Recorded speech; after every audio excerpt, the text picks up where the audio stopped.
Hey everybody, welcome to the Combi Dog channel. My name is Jonathan. Along with my wife Marissa, we are building an off-grid cabin in north central Idaho.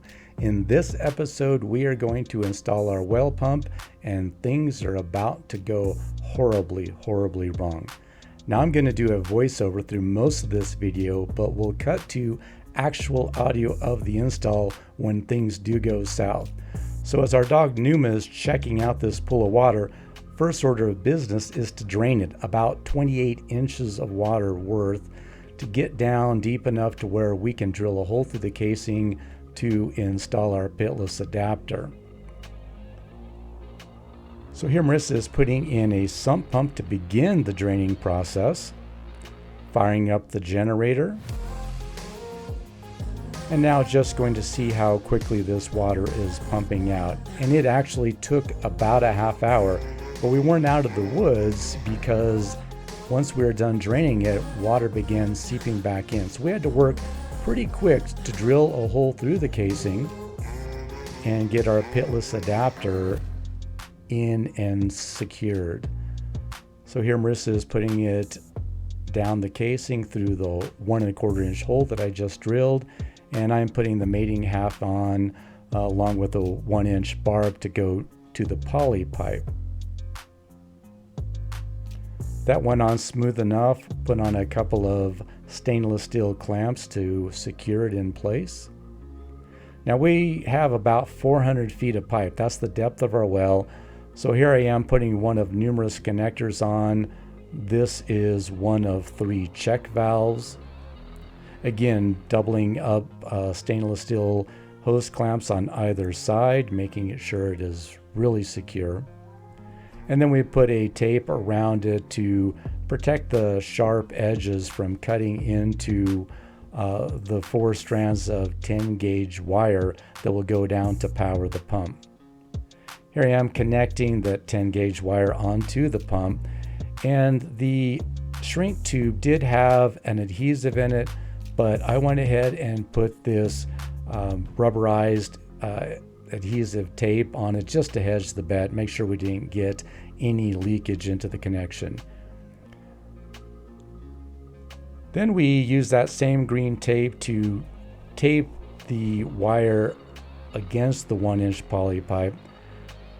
Now keep in mind that where we're taping this on, this is about every 3 to 4 feet that we secured it on. That becomes important as we're putting the pipe down the well. You can kind of gauge how fast that pipe is going down. The plan was to ease the pump assembly down the well casing using this apparatus made with a couple of wheelbarrow wheels. That would both protect the poly pipe from the edge of the well casing and hopefully give us the leverage needed to ease the whole assembly slowly down the well casing. We estimated that it weighed about 300 pounds. What you don't see here is Marissa out of camera range, sitting on the ground playing tug-of-war with the poly pipe. She bore basically all the weight. I had very little leverage, leaving her to do all the heavy lifting. That was a major mistake, as we're about to find out. Okay, release a little. Go ahead and release a little bit. See if this will, if I can bring it up on top of the house. Yeah. Yeah, that's good.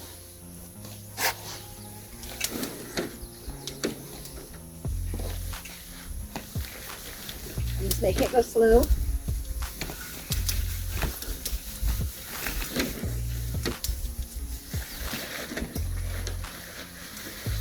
I have no control. I cannot stop it if I needed to.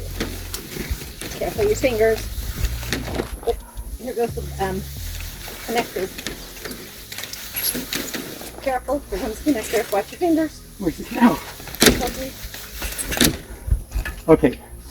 I think connector's holding it for a second. Go give me those gloves.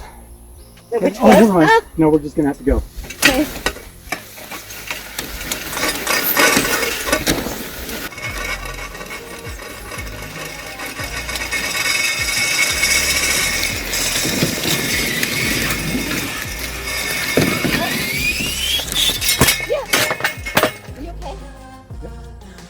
It's a new day. Yesterday was about as disastrous as it possibly could have been. As you bits off in the last bit of video. That last bit, it was just too much, and it got away from us. And frankly, we are very fortunate that there was not a serious injury. I'm hoping that that last part when the T was going over the wheels slowed it enough to where it hit that maybe it didn't have such a jar to rip anything loose. We have no way of knowing until we get this up. We can hopefully get it onto, lock the pitless adapter in place, and power it up and see what happens. At the bottom of that 6-foot steel T that almost hit me in the head is the mating half of the pitless adapter. We now need to lift that back out of the steel casing to remove a protective covering that we had wrapped around it, and then lower it back down and mate it into place. To do that, we used a snatch block and a winch that I happen to have and made this makeshift block and tackle. This may seem a little sketchy, but we stopped quite a few times through the process just to make sure everything was holding secure. We felt pretty good about it. And in the end, it worked out better than what we had hoped. Now just to connect it up to the controller and see if that pump is still in working condition.